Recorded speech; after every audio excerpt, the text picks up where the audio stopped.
अच्छी है। अरे नहीं दीदी, इतनी खास नहीं। वैसे भी ये कलर मुझे अच्छा नहीं लगता। तुझे क्या लगता है तेरी दीदी बहुत गरीब है? अरे दीदी तो बस ऐसे ही देख रही। दीपक इसे पैक कर दे। देख रही। हाँ बोलो ना। मैं वो साड़ी ले रही हूँ, आप मेरी तनख्वाह में से काट लेना। ठीक। अच्छा मैं चलती हूँ। हाँ।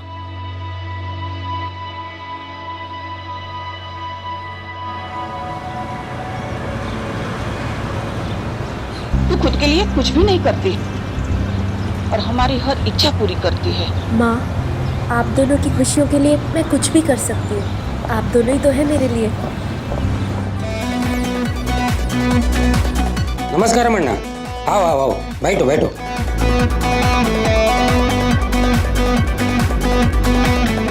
जेठी, क्या हुआ ना? हमको वही वाला लड़की चाहिए। नया लड़की? वो ऐसा लड़की नहीं है। शॉप का शॉप लड़की दिखता है, बस उसका सही कीमत होना चाहिए। ले लो।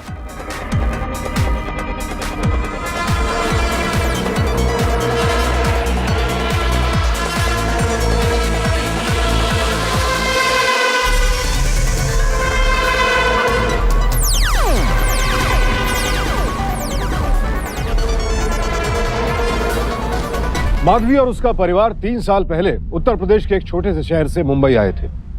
अपनी बहन और मां के साथ रहने वाली माधवी के सर पर पिता का साया नहीं था, लिहाजा परिवार की सारी जिम्मेदारी माधवी ने अपने कंधों पर ले ली। उसके लिए अपने परिवार की खुशी से बढ़कर कुछ भी नहीं था। माधवी की छोटी बहन राधिका को मेडिकल कॉलेज में एडमिशन मिल गया था।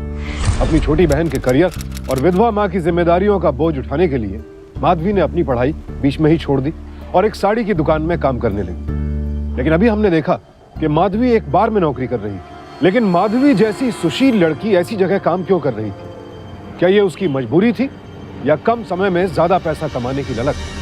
बेटा दिया जला दे।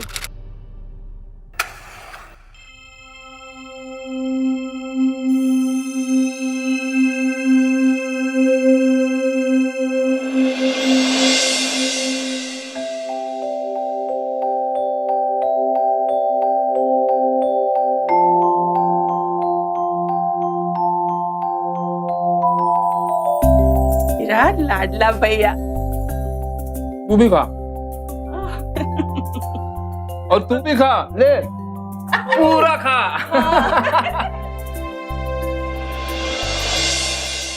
ये लो। आ गई माधवी। अरे दीदी, आज इतनी जल्दी छुट्टी? और ये शक्ल पे 12 क्यों बजे? हमेशा के लिए छुट्टी हो गई है। वो लोग दुकान बंद करके गांव जाना चाहते हैं। कल से काम पे नहीं जाना है। क्या बात कर रही है बेटी? अरे दीदी, दीदी सुन दीदी, तो। तू थांब, मी बघतो।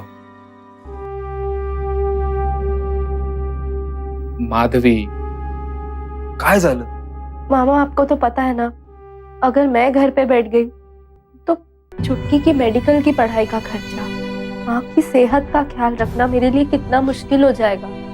माधवी, मुंह बोला इसे। ये मामा अभी जिंदा है। देख, उस दुकान पर नौकरी भी तो मैंने ही दिलवाई थी। हाँ, तो इससे आगे उससे भी अच्छी नौकरी दिलवाऊंगा। अब हंस के दिखा। देख, हंसते वक्त कितनी खूबसूरत दिखती है तू। ऐसे ही हंसते रहना। नौकरी का क्या है, और मिल जाएगी।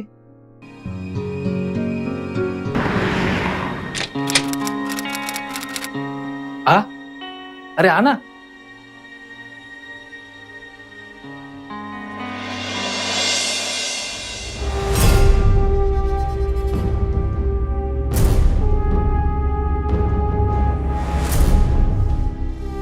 बैठ।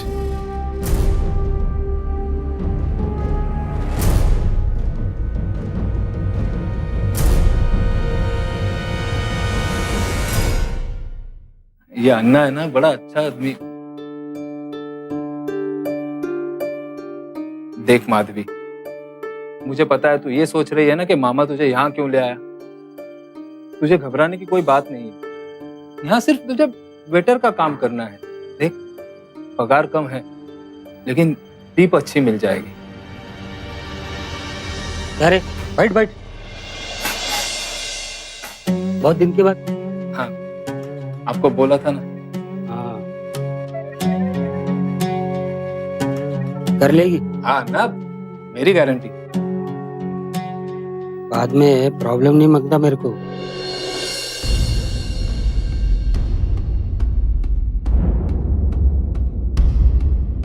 अच्छा है। जहाँ तक मेरे से हो सका मैंने समझा दिया है, अभी आप ही सिखाएंगे ना सब। वो मैं सब सिखा देगा इसको, लेकिन अपना मर्जी से है ना। होशियार है, पहले दुकान में काम करती थी, आप सिखा देंगे ना सब समझ जाएगी। अन्ना कैसा है?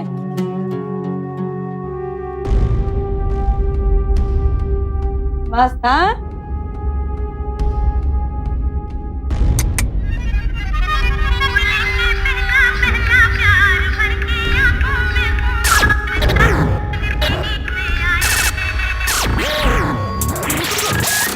माधवी, कह रहे आना एक मिनट से, मैं आता हूँ। माधवी मेरी बात तो सुन। देख, मेरा अपना भी कोई काम नहीं चल रहा, वरना मैं तुझे एक काम करने देता। नहीं मामा, मैं ये काम नहीं कर सकती हूँ। क्या सोच कर लाए थे आप मुझे कि मैं उन शराबियों की गोद में बैठूंगी? नहीं मामा। देख माधवी, मैंने ऐसा बोला मैंने ऐसा?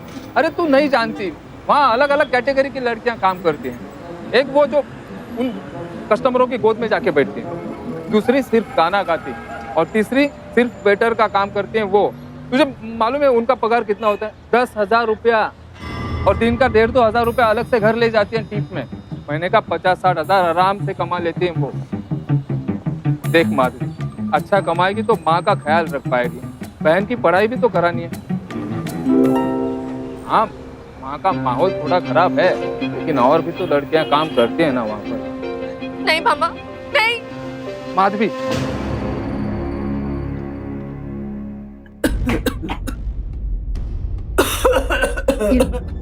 माँ, क्या हुआ? दीदी, माँ की खांसी बढ़ती जा रही और पता है शर्मा आंटी ने मुझसे कह दिया है कि जाकर अपना इलाज करवा लो। सीधे सीधे नौकरी से निकाल दिया। कहते हैं मेरी खांसी से उनके परिवार में बीमारी फैल जाएगी। लेकिन तुम दोनों चिंता मत करो बेटा, मैं हूं ना, मैं दूसरी नौकरी ढूंढ लूंगी। मन पे बोझ मत ला बेटा। अम्मा अपनी हालत देखो। दीदी, मुझे टीबी का डाउट है। अरे बेटा, टीबी बीबी कुछ नहीं है, दवाई लूंगी ना सब ठीक हो जाएगा। सब कुछ वैसे ही होगा। छुट्टी की पढ़ाई भी और तेरा इलाज भी। मामा है ना, मामा ने मुझे बहुत बड़ी कंपनी में काम दिलवाने का वादा किया है। हाँ, और मैं इंटरव्यू भी देके आई हूँ। मुझे लगता है सिलेक्शन हो जाए। देखा माँ, मैंने कहा था ना, भगवान अगर एक दरवाजा बंद करता है तो दूसरा खोल देता है। अब तुम चलो, अंदर चलो और रेस्ट करो। हाँ बेटा।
ए मुस्कान, खसक।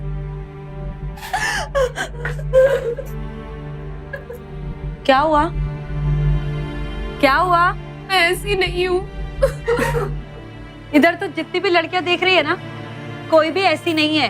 कोई भी लड़की न्यूज़पेपर में ऐड देखकर इधर ही अपना करियर बनाने को नहीं आई। हर किसी की कोई ना कोई मजबूरी होती है। तेरी भी होगी। नाम क्या है तेरा? नाम क्या है तेरा? माधवी। गीता मेरा नाम। ये जो तू मेरे चेहरे पे हंसी देख रही है ना, इस पे मत जा, अंदर बहुत गम है।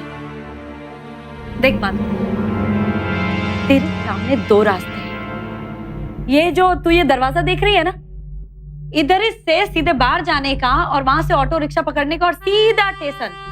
जिधर इससे गांव खेड़ा शहर जिधर से भी तू आई है ना, उधर ही वापस जाने का। और दूसरा रास्ता, जो सपना लेकर तू इधर ही आई है ना, उसको पूरा करने का, मजबूत बनने का। देख माधव, इधर साला जितने भी ये फंटर लोग आते हैं ना, बेवड़े साले, सब के सब अंदर से फुसकी होते हैं। जब तक तेरी मर्जी ना हो ना, कोई तेरे को छू तक नहीं सकता, हाथ तक नहीं लगा सकता। और फिर बाकी सब संभालने के लिए मैं हूं ना तेरे पास। देख, सिर्फ मजबूत बनने का।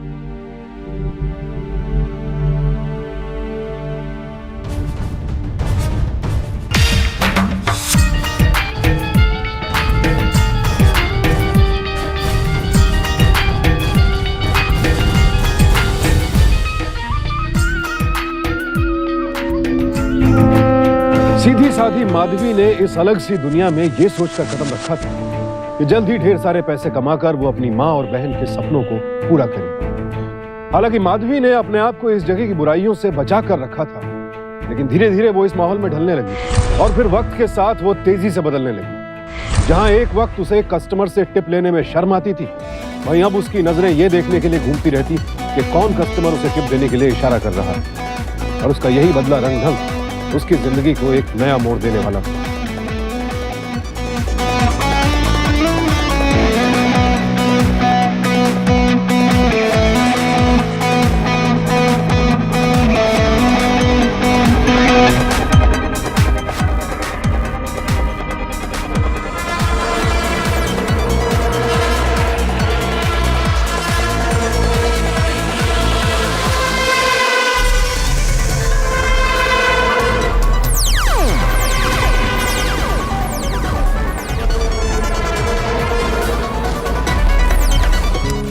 ये तू रख।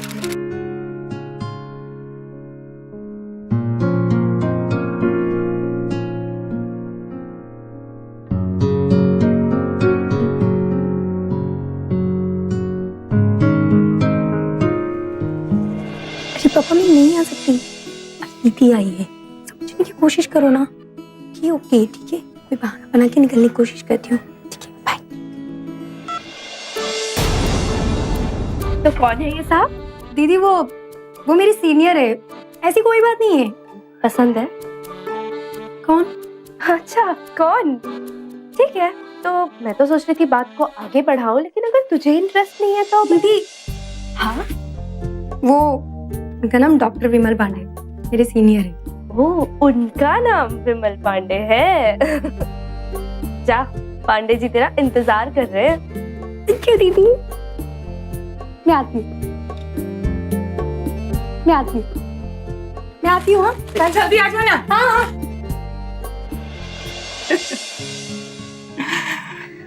बेटा, कितनी खुशियां बांटती है तू। पर बेटा, तू ये तो बता, काम क्या कर रही है? और किशोर कहता था कि कोई कंपनी में काम कर रही है। मामा, बेटा, ये कौन सी कंपनी है जो महीने महीने भर तुझे छुट्टी नहीं देती? अरे दीदी, तू कशाला चिंता करते? तिला उसे अपने काम पर ध्यान देने दो। तुम्हारा विश्वास है ना मुझ पर? है ना? हाँ। बस चलो, अब उसे अपने काम पर जाने दो। उसकी बस का वक्त हुआ है। हाँ बेटा, माँ। तू अपना ख्याल रखना। हाँ माँ, तू भी अपना ख्याल रखना माँ। चलती हूँ।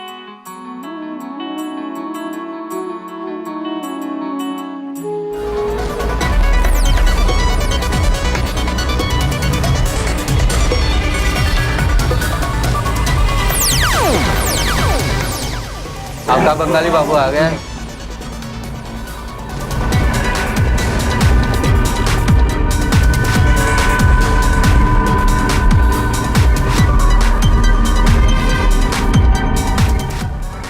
ধন্যবাদ।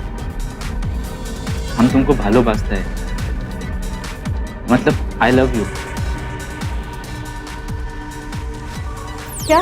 देखो, हमको तुम्हारे बारे में सब पता है। हमसे शादी करेगा? बोलो ना। तू पागल है माधवी? तू हाँ क्यों नहीं बोल देती उसको? हाँ?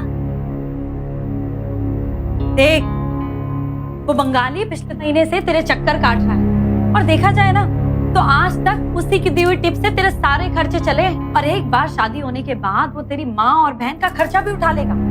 और सोच, वो बंगाली तेरे वास्ते सब कुछ जानता है, तेरा बैकग्राउंड सब। और देख, एक बार शादी वादी हो गई, बच्चे बच्चे हो गए, उसके बाद तेरी माँ और बहन को तेरी पिछली जिंदगी के बारे में पता भी चलेगा तो।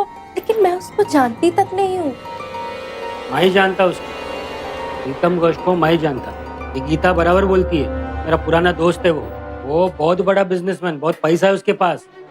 वो मेरे को बोला वो तेरे से शादी बनाएगा, तुम्हारे माँ के इलाज के लिए पैसा देगा, तुम्हारे सिस्टर के पढ़ाई के लिए पैसा देगा, पूरा खर्चा उठाएगा। समझा उसको? सोच क्या रही है माधवी?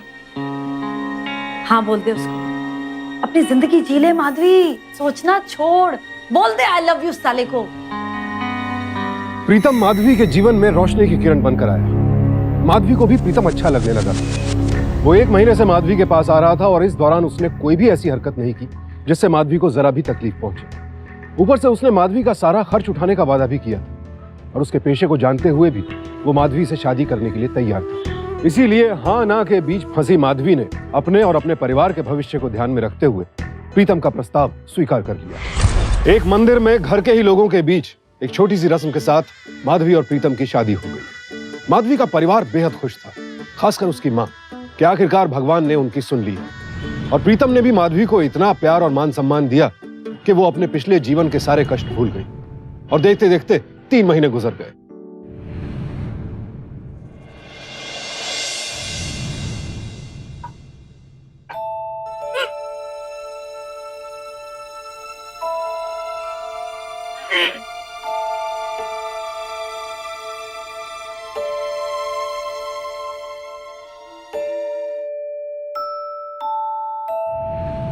सब भालो ना, ऐसा ना। ये क्या है? इतने दवा है, डॉक्टर ने बोला ना। चलो चलो चलो चलो चलो, मुंह खोलो, दवा है ना। ऐसा जल जल जल बस इटा इटा इटा इटा। बच्चा का जैसे नखरा मत करो तुम। नो इटा लास्ट डॉक्टर ने बोला सिर्फ 4 ही दवाई है, ये तो एक्स्ट्रा है। नो नखरा करता है। चलो चलो खाओ खाओ, अभी ये गुड गर्ल।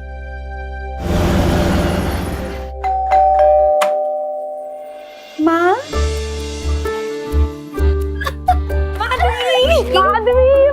माधवी मेरी जान। बस मैं तेरे वास्ते बहुत खुश है रे। चल हम चल तू जा आराम से जा, बैठ जा। ये देख, मैं तेरे बच्चे के वास्ते क्या लेकर आई। बहुत अच्छा है। अच्छा बता, कब आ रहा है हमारा शाहरुख खान? माधवी, तू ठीक तो है ना? Madhavi, I am sorry mister Ghosh, आपकी पत्नी का मिसकैरेज हो गया है। हम आपके बच्चे को नहीं बचा पाए, बट नो प्रॉब्लम, आपकी पत्नी की तबीयत बिल्कुल ठीक है।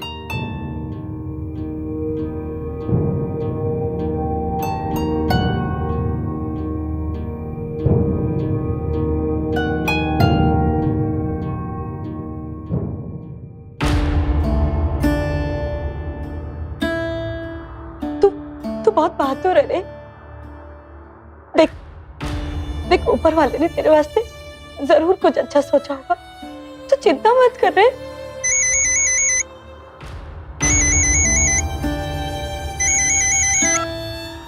हेलो, हाँ एखुनी अभी हम बोलते हैं। क्या हुआ? बड़ा साहब का फोन था, काम पे बुला रहा है, लेकिन हम तुमको ऐसा छोड़ के नहीं जाएगा। आप चाहिए, मैं ठीक हूँ। ऐसा हालात घोष बाबू तुम जाओ, मैं रखेगी माधवी का ख्याल। ना,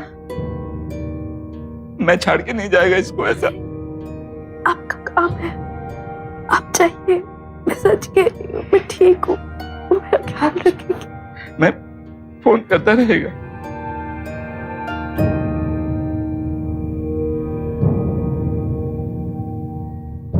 माधवी को ऊपर वाले ने ढेरों खुशियां दी और फिर अचानक सारी खुशियां छीन भी ली।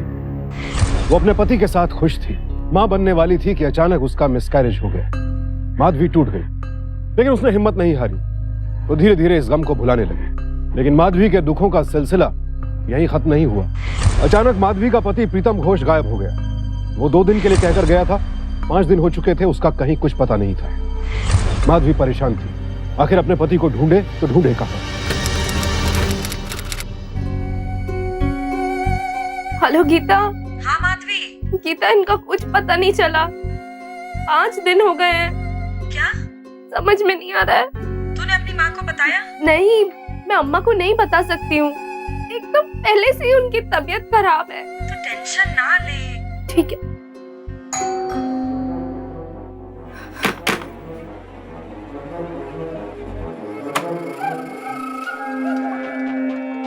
नमस्ते। आप माधवी भाभी है ना? हाँ, मैं माधवी हूँ, लेकिन आप कौन? जी, मुझे घोष बाबू ने भेजा। कहाँ है वो? नहीं, वो एकदम ठीक है, बिल्कुल ठीक है। लेकिन है कहाँ?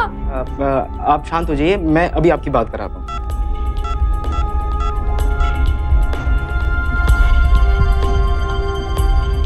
बेकार फोन आया। तो हेलो हेलो, घोष बाबू। हाँ, लीजिए भाभी जी से बात कीजिए।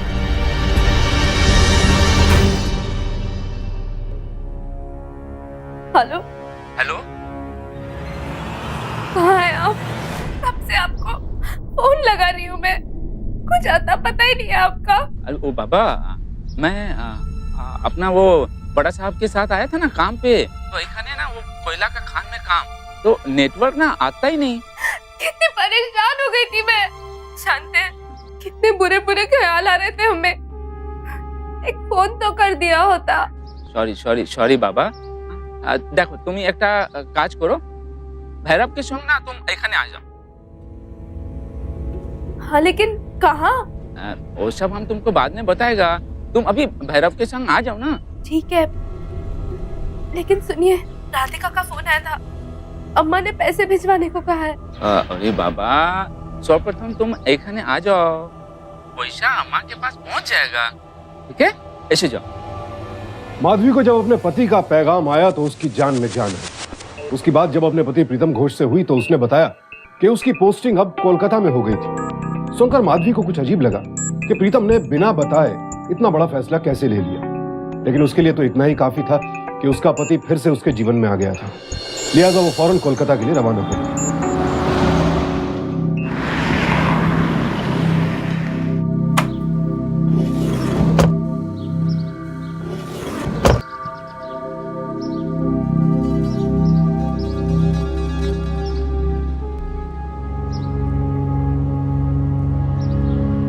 एक मिनट, हम यहाँ क्यों आए हैं? अब तो कोलकाता की गाड़ी पकड़ने के लिए स्टेशन जाने वाले थे ना? अरे वो घोष बाबू ने बोला था कि आपकी माँ को कुछ पैसे देने हैं, यहीं किसी से लेने हैं। आ जाओ, आओ। यहाँ से? हाँ, आ जाओ आओ।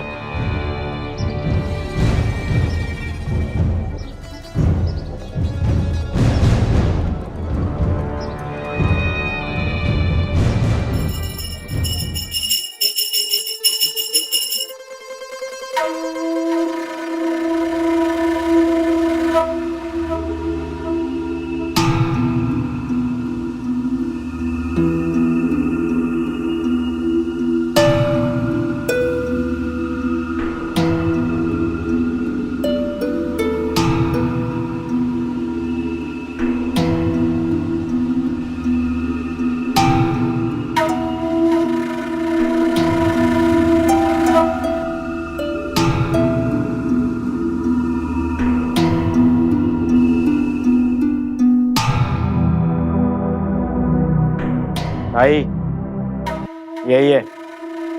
माल तो तू ठीक ठाक है, जान है, काम कर लेगी। रिपोर्ट तो ठीक मिली है इसकी।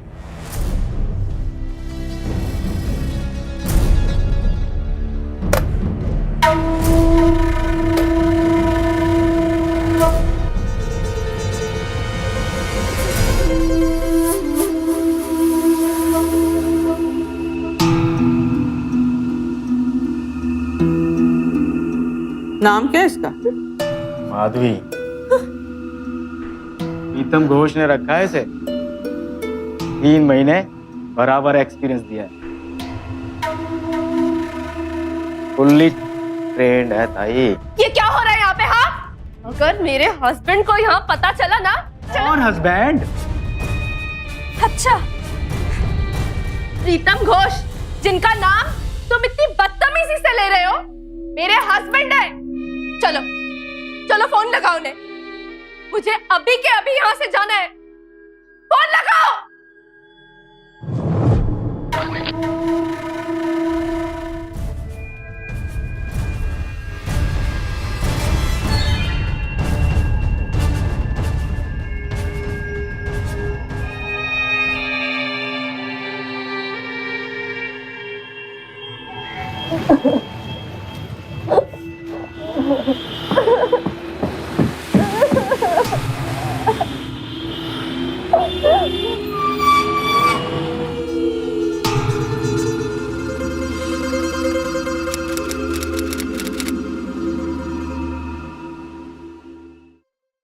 चल उठ जा,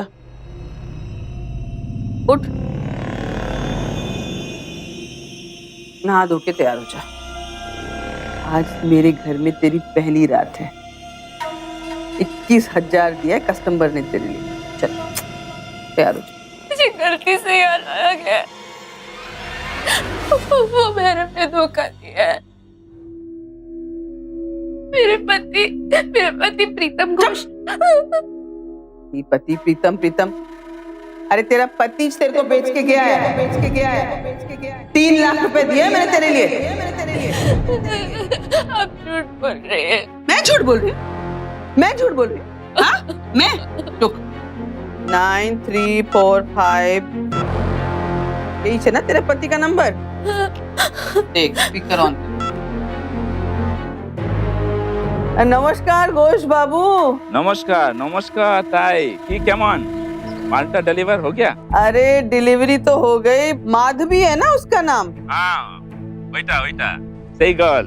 वो पैसे पहुंच गए ना, मैंने भैरव के हाथ से भेजे थे, पूरे 3 लाख थे। अरे कुछ ज्यादा ले लिया आपने घोष बाबू। हाँ ना ताई, एरकम बोलिए मत।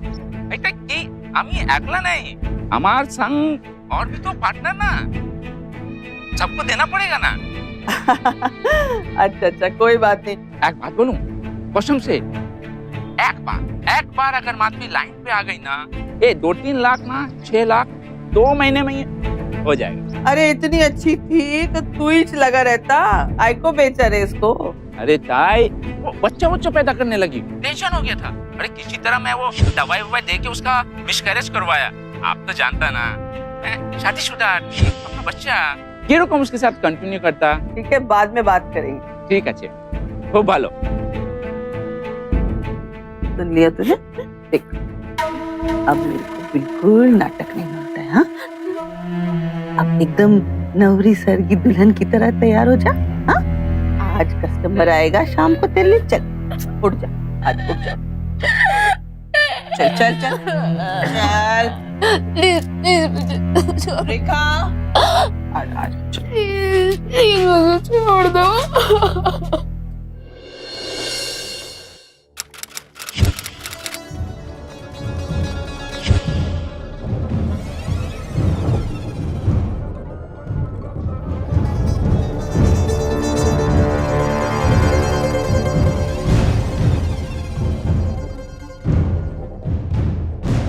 भरोसे का कत्ल इंसान को कई बार इस कदर तोड़ देता है कि उसकी शख्सियत ही बदल जाती है।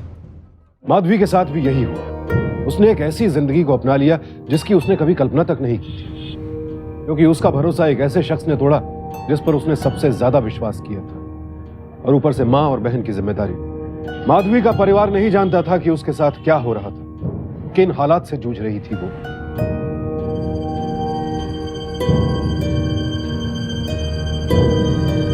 आजा तुझे जन्नत दिखा कौन दूंगा। सी जगह है यार ये? अरे जन्नत है, जन्नत भाई।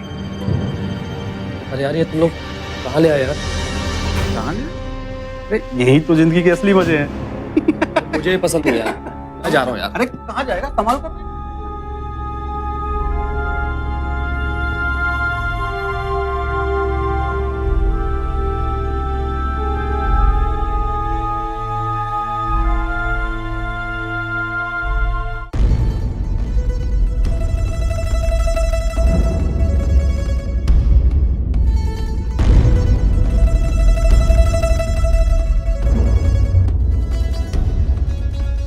पहली बार है उसका, मालदार पाटिया, खींच के लेना,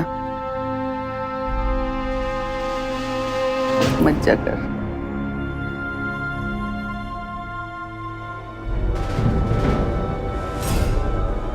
चल, कभी किसी लड़की के पास गए नहीं?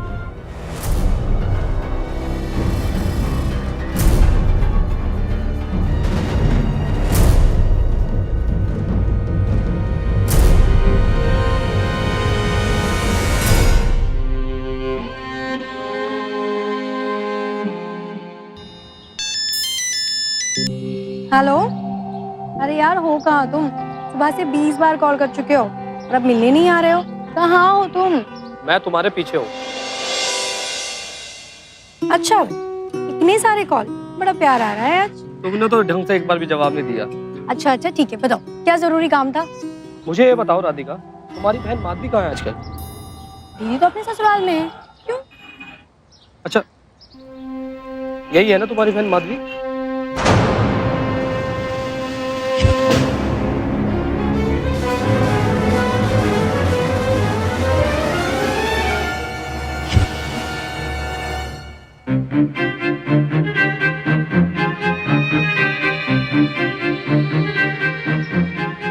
विमल, दीदी कहाँ है? कहाँ है? चलो मेरे साथ।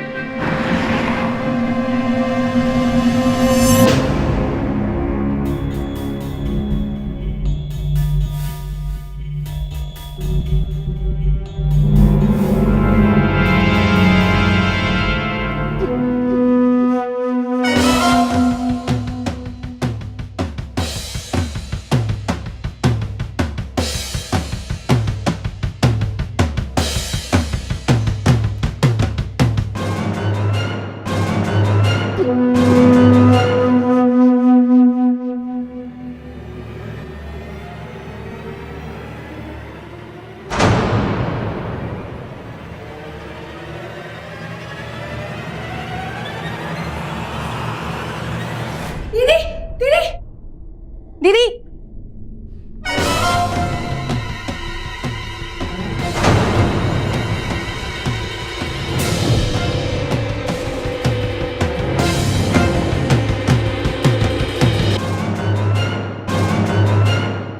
दीदी, दीदी रुको, दीदी, दीदी रुको।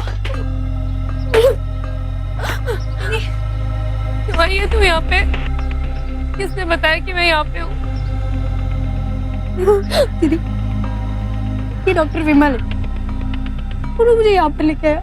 अब यहाँ क्या कर रहे हो?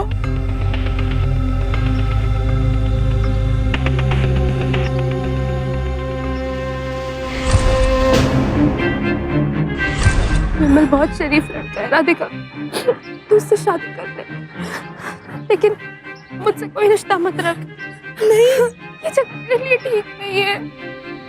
तू इसको यहाँ से लेकर जाओ।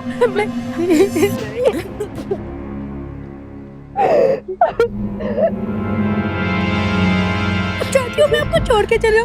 मुझे नहीं पढ़ना है, मुझे कोई डॉक्टर नहीं बनना है। चलिए आप चलिए यहाँ से। भैरव आ रहा है, बहुत खतरनाक लोग हैं।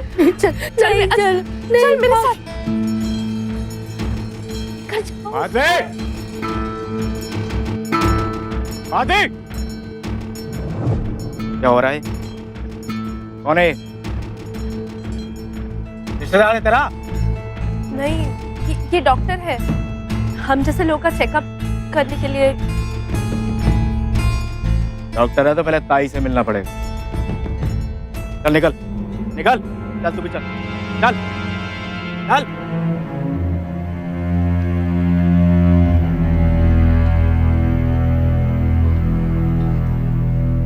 अरे दीदी, बेटी के भेजे तोहफे पसंद आए?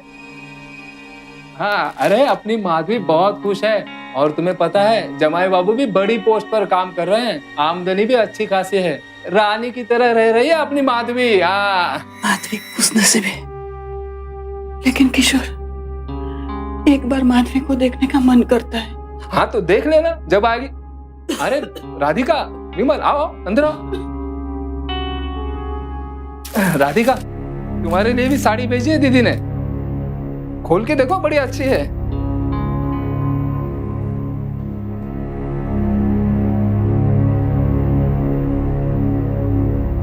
मामा तुम दीदी से मिले? हाँ, एक मिनट।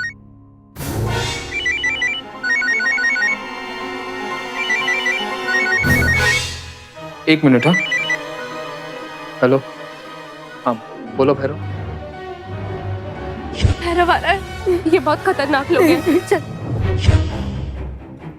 किशोर जल्दी आ, यहाँ कुछ गड़बड़ है।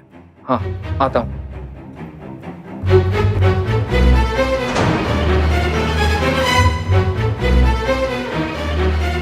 काम का फोन, जाना पड़ेगा, जल्दी है। दीदी मैं जाके आता हूँ। हाँ?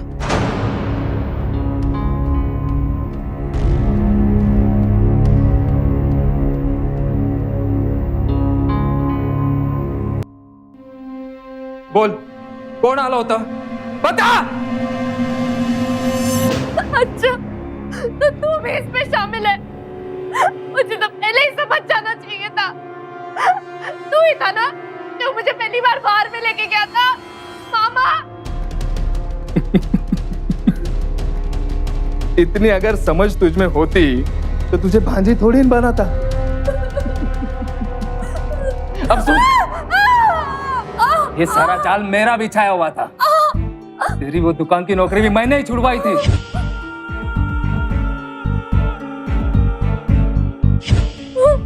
और तुझे बार में नौकरी भी मैंने ही दिलवाई। घोष बाबू से तेरी शादी भी मैंने ही करवाई थी। शादी के तुझे बेचा था घोष बाबू को।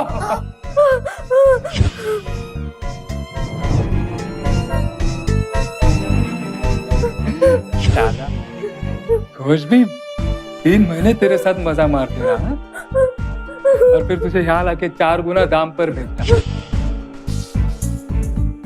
अब इससे आगे तुझे 3 गुना दामों पर मैं बेचूंगा। सुन, तू माँ की चिंता मत कर, मैं हूं ना उसका ध्यान रखने के लिए। हाँ, तू सिर्फ काम करके पैसे भेजा कर। हाँ? मेरी सोने की मुर्गी। वो भी सुन सुन सुन सुन, वो भी एक नहीं, 2-2। हाँ, नहीं समझी तेरी छोटी बहन राधिका। वो भी तो तैयार हो गई, तुझसे ज्यादा पैसा आएगा।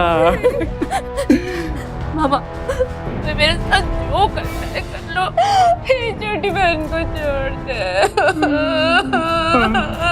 मेरी बहन को छोड़ दो। दीदी प्लीज मुझे बचाओ, प्लीज दीदी।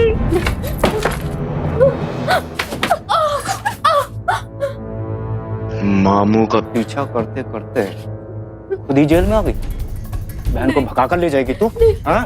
थाम रे, खड़ी खड़ी तेज ले। ये तो हिसाब का हुआ, थोड़ा मेरा चाय पानी मिल जाता है। ढेर सारा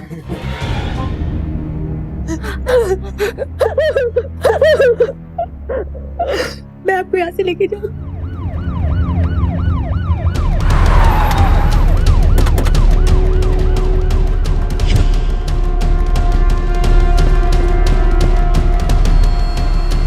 राहून दे ना ताई, काय तू पण ना। कहाँ है वो दोनों बहनें? कौन सी 2 बहनें? यहाँ तो बहुत सारी लड़कियां हैं। आपको कौन सी चाहिए? देख ताई, सीधे सीधे बताओ, दोनों बहनें कहाँ जिनसे तुम यहाँ जबरदस्ती धंधा करवा रही? धंधा ही तो नहीं चल रहा है इंस्पेक्टर साहब। तलाशी लो सब जगह की। काय इन्स्पेक्टर साहब काय मला त्रास देतात? माधवी और राधिका यहीं पर है इंस्पेक्टर साहब। ये किशोर है, उन दोनों का मुंह बोला मामा। इसे सब कुछ पता है, आप इससे पूछिए। नहीं साहब, मैं बैठा रहा ले लो साहब।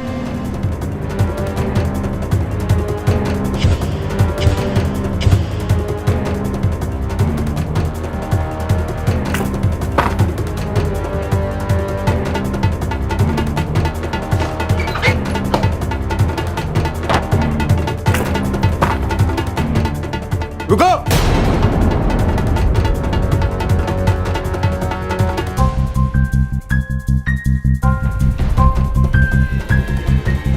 उन दो बहनों को मैं नहीं बेचा था यहाँ पे साहब, गलती हो गई साहब, आइंदा ऐसा नहीं करूंगा। गलती हो गई।